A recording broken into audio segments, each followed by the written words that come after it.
Well, I rooted from the beginning. I thought he sounded... Yeah, I did too. Absolutely. He sounded debonair, glam. charming, Yes, totally. rich. Yeah, rich. That's a good one. So anyway, so you're host of, say, the book club Right. at their home. Then they'll have a list of questions or what topics that you talk about? Each person, yes, usually the person leading the book club would have a list of topics that how they felt about it. But everyone comes prepared to discuss it from their point of view. Yeah. And I think that's what brings out the richness of a discussion about a book. Yeah. Because it's amazing what each individual sees or agrees upon.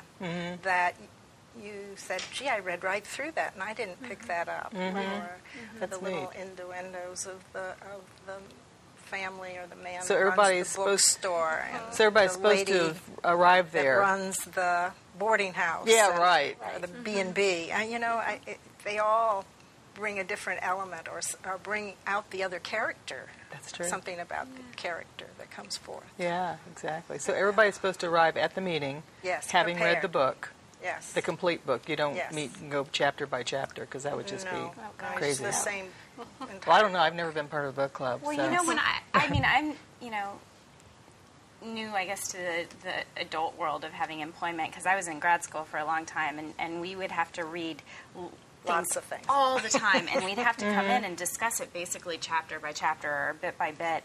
And it's so much nicer and more refreshing now that I'm out of that to be able to actually read something. And I find I actually pay attention a bit more because I'm reading it for pleasure. Right. And so I get more into You things. get the total picture, too. Yeah. It's almost like the way they make movies. The poor actors, sometimes they'll shoot the last scene of a movie before they shoot the first ones. And so they never even get to see it put together as a Right. it's not like on the stage. They never get to see it put together until it's all done. Well, speaking of that, now I know when you're planning it, you have an idea of the ending, so that you can start to write them. Now, do you actually write these books from beginning to end? Yes, I do. You do, okay. Yes, I do. So all the way through. All the way through. Usually we don't have the advantage of having the author with us I to know. ask those questions. So if you're leading the book club, you usually try to look them up on Google or many different book companies now have little profiles. I'm sure if I did a little investigation, I'd find you somewhere that, and then I would do the introduction. Many people preparing for the book club will do the same thing. So they'll bring different items. If Amy has been written up, and now we know that she's been on this program before, that would look into that so that we could present the author what we believe they were trying to achieve. So you're in the process And of making the and whole then- experience even richer. Absolutely. More background. Absolutely. And one of the pieces I didn't bring out is that some of the book clubs build themselves around different things. Like if it's a cooking, they read cookbooks and different things. They also eat. Not a bad They'll thing. have an evening out. And even book clubs that don't may have snacks or they'll lunch or they'll have dinner or wine and cheese. So it's also a very social evening or afternoon. Neat. You I've could not even, been to a morning one, could, but there could be. You could maybe even arrive at the meeting dressed up in the period costumes, Oh, or try to absolutely. find some cool Actually, clothes in to the wear. Jane Austen movie, I would see it if you're interested in how they portrayed Yeah. a book club, because they did some of that. Yeah. Well, one of my favorite books is Reading Lolita in Tehran, which is about, it's essentially a book club, but it's in Iran. And it's these, are you familiar with it? Yes. These girls that, I guess it's sort of their, Lolita? they Well, read the Wow, book they could get in Lolita. trouble over there for That's- reading that. That's the idea. Oh, okay. I That's got the idea is that they're not really allowed to read this kind of stuff. And really just even them just being female and just being together in this way and enjoying themselves and having food and stuff like that is not really something that, Yeah. but they do and they bond over it. And it's a Gosh, really what we great don't book. take for granted. Isn't that Oh, the I truth? know. Isn't that something? Wow. Yeah. That's very interesting. With having an author here, and since you've done sequels, are you into your fourth book? I completed the fourth book. Fourth book, and you're into I'm five. about to have a fit to have Yes, it. It's I not am. published That's yet. not- Not Fabulous. printed yet. Oh. And how did you come to find a publisher? And That's a very lengthy process that actually took more time than I think writing all those books so Really? far to Wow. date put together. so did you self-publish, or did no, you I did not. I had the great fortune of finding a finding a publisher? publisher. I had to, for fledgling authors, you really need to find an agent first. Publishing houses They don't want want to talk to you unsolicited directly. manuscripts, and they really, you're an that's what they call it, Oh. an You're unpublished. So you find yourself an agent, which in itself is arduous. It's a daunting task, yes. Where do you start? There are guides. There are books. Northshire probably carries it, listing all the literary agents And sort in of alphabetical the kind order of by books genre. Okay. Wow. And you write what is called a query letter, essentially outlining the topic of your book, the subject, who this book would appeal to, your market. So you have to do a little bit of market research. Who are you targeting? Who's your audience? You send that off, and if they're interested, they will request probably the first 25 pages, the first few chapters. If they like that, then they'll request the whole manuscript. And from there, then they have to shop it to the publishers. So from the time of completion for the first book, it took about 6 years. Oh, for it my. to Oh see my print. goodness. You've Yes. really Oh got my to have some goodness. stick-to-itiveness. Yes. You just Yes. Got to have a passion. The best Had advice you- I can give is just send your query letters out. Don't think about them. Just Start keep the chugging next keep book. along. writing. Keep Writing?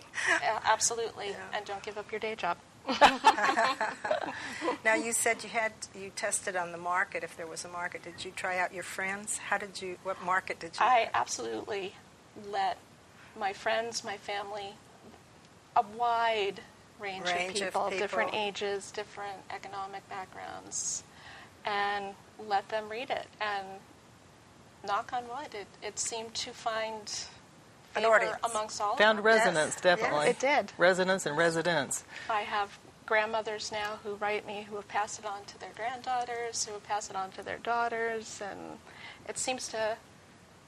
It's not very violent for a murder mystery. It's a cozy, Yeah. but the characters are charming, and you have There's a little romance, but it's and not like humor, but something it's you have to not- keep way out of the hands of the kids. Exactly. Yeah. Exactly. Yeah, my So kind of book. Yes. Terrific. Oh, wow. Well, anything else you ladies would like to ask Amy Patricia Mead as you're here today with us? I guess I'd like to know the name of the next book and when it'll be Yeah, out. Oh, right. The next book is Black Moonlight, Black Moonlight. and of course picks up where Shadow Waltz, the third book, Left leaves off. off. Now, where did you get these titles before we... wonderful. They are Bing Crosby songs. Oh, yeah. $1 Million Ghost of a Baby, Chance, Ghost of a Chance, Shadow Waltz, and Black Moonlight. Black Moonlight. Oh my goodness. And that just sort of goes with the whole picture, doesn't it? Yes. Now, Well- I'm sure if we were in a larger group of people, they would have picked that up immediately, Yeah. especially Sinatra. And I do. I like Sinatra. Ghost of a Chance This is should have Cros- jumped this right is out Crosby, of me. though, right? Bing Crosby. Crosby. Yeah. But Crosby. Sinatra Yeah. probably did versions. Probably. Yeah. Yeah. They're old standards. Yeah, it seemed to me saying probably that, and probably, well, Bing was good. He was good. But I'm a Blue Eyes, old Blue Eyes Blue fan. Eyes. Just. Oh, well, this has been fun. Absolutely. And thank you so much for Oh, you're being very here welcome. Thank you again for with having us. me. Yes. And thank you, It ladies. was terrific. Yeah, it was This great. is It was cool. fun. So we already have another book on our list to read, and another author who is the author of that book to be on our show in the future, should we have a future show on this. And Well, I we're- hope that we come back when to review Amy's next Oh, year. absolutely. Well, I'll tell you what. Yes. Right now we have $1 Million Baby, Ghost of a Chance, and Shadow Waltz, and they are wonderful. They developed so beautifully through those 3 books that, I mean, I was so totally hooked by the end of really partway through the second one, I was totally hooked. Well, thank you. This was a great introduction. Right. And then it just got better and better. And your work, the way you handled a mystery novel, was really Well, thank brilliant, I have to say. I thought, Thank how you. did she do that? Because I couldn't figure it out, because I love saying, okay, I think that's what this is. But you couldn't go to the result you thought was going to bring at the end of the book. I couldn't. Well, Maybe thank that's you. just me. That's the biggest compliment I can hear. And if anybody would like to have copies of your book, where might they be able to go to on... They can go to my publisher site, that Okay. is midnightinkbooks.com, or they can go to my website, which is amypatriciamead.com. bookclub.com. Okay. And you've also donated some to the station, Yes, I have. which you, if you'd like to call in and find out how you could make a donation and receive a set of 3, call 362-7070, and we will get them out to you. Thank Very you for good. being with us, and come back next time.